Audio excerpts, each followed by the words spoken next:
നിയമസഭാ തെരഞ്ഞെടുപ്പിൽ എം സ്വരാജും മുൻ മന്ത്രി എം മണിയും മത്സരിച്ചേക്കില്ലെന്ന് സൂചന. തൃപ്പൂണിത്തറയിൽ സ്വരാജിനെ മത്സരിപ്പിക്കണമെന്ന എറണാകുളം ജില്ലാ നേതൃത്വത്തിന്റെ ആവശ്യം CPM സംസ്ഥാന നേതൃത്വം തള്ളി. കൊച്ചി മുൻ മേയർ M അനിൽകുമാറിനെയും സംസ്ഥാന സെക്രട്ടേറിയറ്റ് പരിഗണിച്ചില്ല. മഹിളാ അസോസിയേഷൻ ജില്ലാ സെക്രട്ടറി MB ഷൈനി ഇക്കുറി ജില്ലയിൽ സ്ഥാനാർത്ഥിയാകും. തൃപ്പൂണിത്തറയിൽ വൈപ്പിൻ MLA ആയ KN ഉണ്ണികൃഷ്ണനെയാണ് CPM നേതൃത്വം പരിഗണിക്കുന്നത്. ഈഴവ പ്രാതിനിധ്യം കൂടി കണക്കിലെടുത്താണ് ഉണ്ണികൃഷ്ണനെ തൃപ്പൂണിത്തറയിലേക്ക് മാറ്റുന്നത്.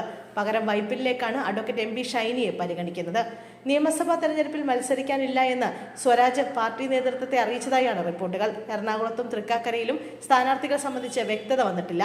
ഉടുമ്പൻചോലയിൽ M മണി ഇത്തവണ മത്സരിച്ചേക്കില്ല. ഉടുമ്പൻചോല നിലനിർത്താൻ M മണി തന്നെ മത്സരിക്കണമെന്നായിരുന്നു CPM ഇടുക്കി ജില്ലാ നേതൃത്വം വിലയിരുത്തുന്നത്.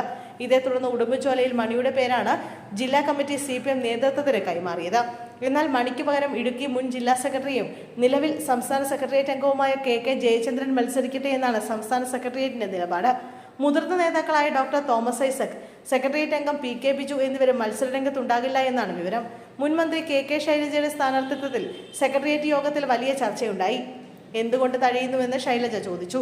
ശൈലജയെ ഒഴിവാക്കുന്നത് തിരിച്ചടിയാകുമോ എന്ന ആശങ്ക CPMനുമുണ്ട്. ഒടുവിൽ മട്ടന്നൂരിന് പകരം പേരാവൂരിൽ മത്സരിപ്പിക്കാമെന്ന നിർദ്ദേശമുയർന്നു. ഇതിനോട് ശൈലജ പ്രതികരിച്ചിട്ടില്ല.